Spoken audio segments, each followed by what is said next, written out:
પોરબંદરના બિરલા રોડ પર આવેલ કામદાર કલ્યાણ કેન્દ્ર એક દાયકાથી વધુ સમયથી જર્જરિત હાલતમાં ફેરવાઈ ગયું હતું, જે અંગે અનેક રજૂઆત બાદ તેના નવીનીકરણની કામગીરી શરૂ કરાઈ છે.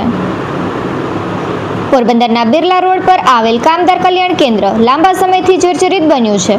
શહેરમાં એક સમયે અનેક ઉદ્યોગો ધમધમતા હતા અને આ ઉદ્યોગો મારફતે હજારો કામદારો પોતાની રોજીરોટી મેળવતા હતા.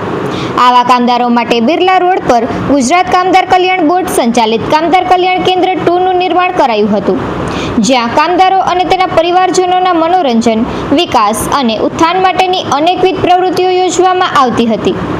પરંતુ તંત્ર દ્વારા આ કેન્દ્રની યોગ્ય રીતે જાળવણી નહીં થતાં સમગ્ર ઇમારત ખંડેર હાલતમાં ફેરવાઈ ગઈ છે.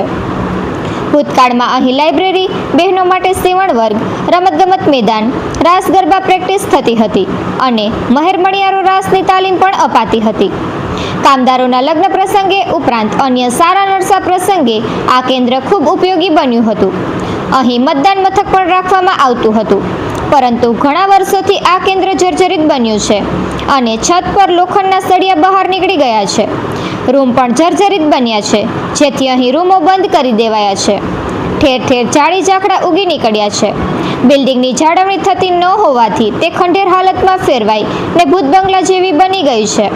રાત્રે તો ઠીક, પરંતુ દિવસના પણ કોઈ અહીંયા લોકો જતા ડરતા હોય તેવો બેકાર પરિસ્થિતિ બની ગઈ છે, જે અંગે અનેક રજૂઆત કરવામાં આવી હતી. ત્યારે અંતે હવે R&B વિભાગ દ્વારા તેના નવીનીકરણની કામગીરી શરૂ કરવામાં આવી છે.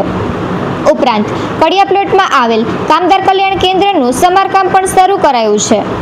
બંને કામ અંદાજિત 1,46 લાખના ખર્ચે 7 માસમાં પૂર્ણ થશે.